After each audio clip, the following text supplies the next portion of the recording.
Inna lillahi wa inna ilaihi raji'una. Ana zargin wasu kasashe guda biyu da sa hannu a kisan shugaban kasar Chadi wato Idriss Deby, sannan kuma na dauke da ainihin hakikanin gaskiya akan magana cewa Abubakar Shekau ya fito ya bayyana cewa shi ya kace shugaban kasar Chadi.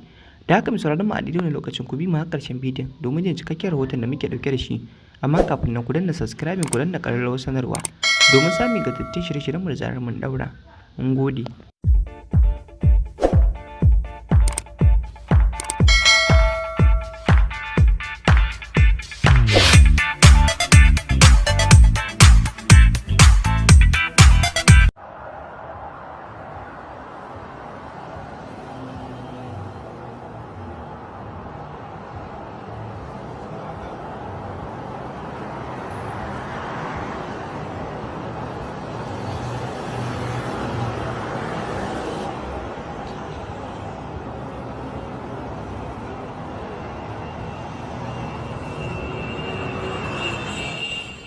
Inna lillahi wa inna ilaihi raji'una. Menene ainihin hakikanin gaskiya akan maganar cewa Abubakar Shekau ya fito ya bayyana cewa shi ya kashe shugaban kasar Chadi wato Idriss Deby.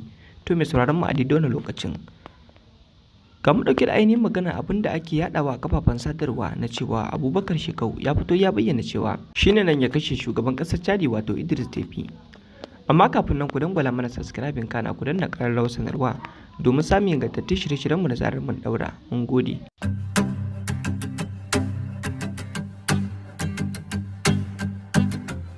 To mai sauraro ga gaskiyar magana akan mutum shugaban kasar Chadin wato Idriss Deby da kuma Abubakar Shekau. Shugaban kasar Chadi kafin Allah ya karɓi rayuwarsa akwai wasu makamai wanda aka shigo da shi kasarsa da zummar magani ne, wanda an shigo da makaman nan ne a mazaunin magani, amma kuma hakikanin gaskiya wanda bincike ya tabbatar ya nuna ba magunguna bane, makamai ne wanda wannan makaman da su aka yi amfani wajen kashe shugaban kasar Chadi wato Idriss Deby, wanda kuma ba wasu kasashe ake zargi da wannan kisa ko kuma ce da wannan shirya kullalliya na kashe shugaban kasar Chadi wato Idriss Deby ba. Amma kuma gaskiyar magana akan cewa Abubakar Shekau ya fito ya ce shi ya kashe shugaban kasar Chadi wato Idriss Deby, wannan magana fa hakikanin gaskiya kanzan kurege ce kuma ta fito daga teburin mai shayi. Don haka mai sauraron mu a daidai wannan lokacin ga ainihin magana ga kuma kasashen da ake zargi da kisan shugaban kasar Chadi wato Idriss Deby, domin kuwa akwai kullalliya kasa a kisan shugaban kasar Chadi wato Idriss Deby. Da haka mai sauraron mu a daidai wannan lokacin ga kasashen da ake zargi kamar haka.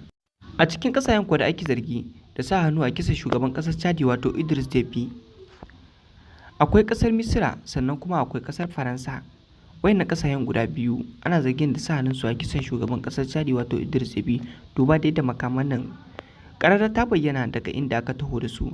Da haka mai sauraron mu a daidai wannan lokacin